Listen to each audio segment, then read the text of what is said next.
Nagmabuloko ng pagbukas kagahapon sa 2019 National Youth Day nga gi-host ning tuiga dinhi sa Sugbo. Ang labing unang gipasinati sa tanang mga bisita mao ang kultura ug hugot nga debosyon ngadto kang Senyor Santo Niño.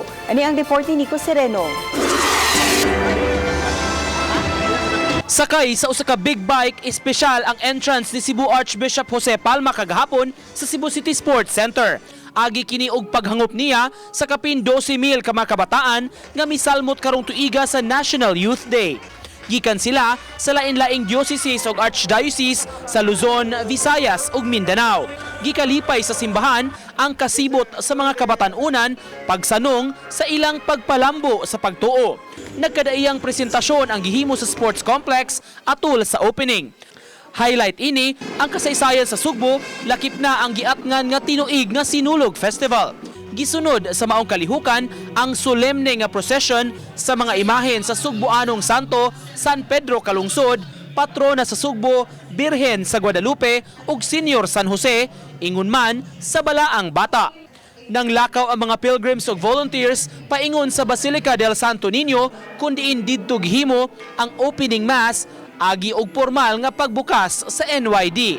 Uban ang mga obispo ug gatusan ka mga pari, si Palma midasig sa mga batan-on pagpalig-on sa ilang pagtuo, taliwa ni ining panaw sa kinabuhi. If along the journey sometimes we're weighed down, crushed, hopes dashed, dreams unrealized, know that Jesus journeys with us. All we need is to listen to that kerygma. Human sa Santos nga misa, gipasinati sab sa mga pilgrims ang traditional religious sinulog halad kang Senyor Santo Niño. Uban ang mga kaparian, madasigon sila nga misayaw sa ilang tagsa-tagsa ka mga petisyon.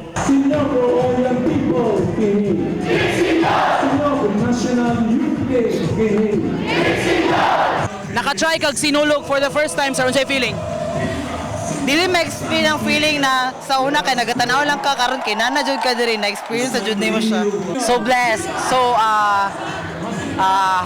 heartwarming na we are here just to give faith to God. Overwhelming. I feel so blessed because it's a privilege for us to be here. Sobrang saya, sobrang blessed, and sobrang saya ng mga Cebuano. Sobrang nakaka-bless bilang youth. Uban ni Marlon Melgazon, Nico Sereno, Balitang Bisdak.